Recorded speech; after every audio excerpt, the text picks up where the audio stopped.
Helo pawb a chroeso I Teyrnas Y Teulu. Ein gweithgaredd heddiw yw creu cwch allan o papur ac ar ôl hynny mi fydd ni'n edrych yn ôl I fewn i'r cwestiwn pwy ydy Duw y Tad? Felly ar gyfer wneud y crefft yma bydd angen papur neu cerdyn, bydd angen stick lollipop, dipyn bach o llinyn, glud, siswrn a pensilia neu feltips lliwgar.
Chroeso yn ôl, heddiw dyn ni am cario ymlaen gyda'r cwestiwn pwy ydy Duw y Tad?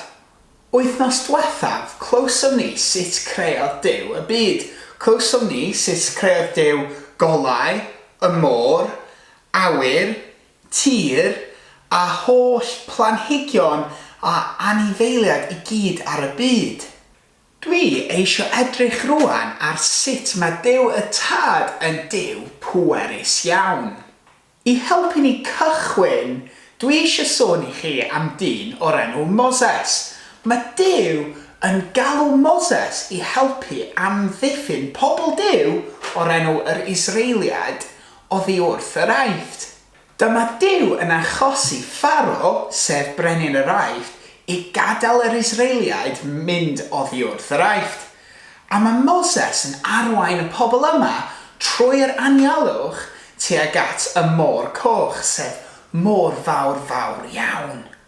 Mae angel Duw yn mynd o flaen Moses fel cwmwl o niwl yn y dydd a fel cwmwl o tan yn y nos I gadael Moses gwybod pa ffordd I mynd. Ar ôl dipyn, mae Pharo yn mynd yn flin iawn ac mae'n anfon y milwyr yr Aifft I gyd I mynd ar ôl yr Israeliaid a trio lladd nhw cyn I nhw dianc. Mae Moses yn stopio ar ochr y môr coch a mae'n gweld y milwyr yn dod yn trio lladd nhw ac mae'n gweld bod rwan maen nhw wedi cael eu trapio rhwng y môr coch a'r milwyr. A dyma beth sydd yn digwydd nesaf yn Exodus 14, adnodau 19 I 25. Dyma angel Duw oedd wedi bod yn arwain pobl Israel yn symud tu ôl iddyn nhw. A dyma'r golofn o niwl yn symud o'r tu blaen I sefyll tu ôl iddyn nhw rhwng gwersyll yr eithriaid a gwersyll pobl Israel. Roedd yn gwmwl tywyll ar un ochr ac yn goleu'r nos yr ochr arall. Felly, doedd y fyddin un ochr ddim yn gallu mynd yn agos at ochr arall drwy'r nos. Dyma Moses yn estyn ei law tuag at y môr, a dyma'r arglwydd yn dod â gwynt cryf o'r dwyrain I chwythu drwy'r nos a gwneud i'r môr fynd yn ôl. Dyma'r môr yn gwahanu ac roedd gwely'r môr yn llwybr sych drwy'r canol. A dyma bobl Israel yn mynd drwy'r canol y môr a'r dir sych a'r dŵr fel wal bob ochr iddyn nhw. Yna, dyma'r eithriaid yn mynd ar eu holau I ganol y môr.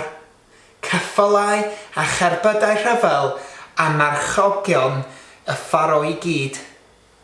Yn ystod yr oriau cyn I ddiwawrio, dyma'r arglwydd yn edrych I lawr ar fyddin yr aifft drwy'r golofn y dan a niwl, a dyma fe yn achosi iddyn nhw banicio.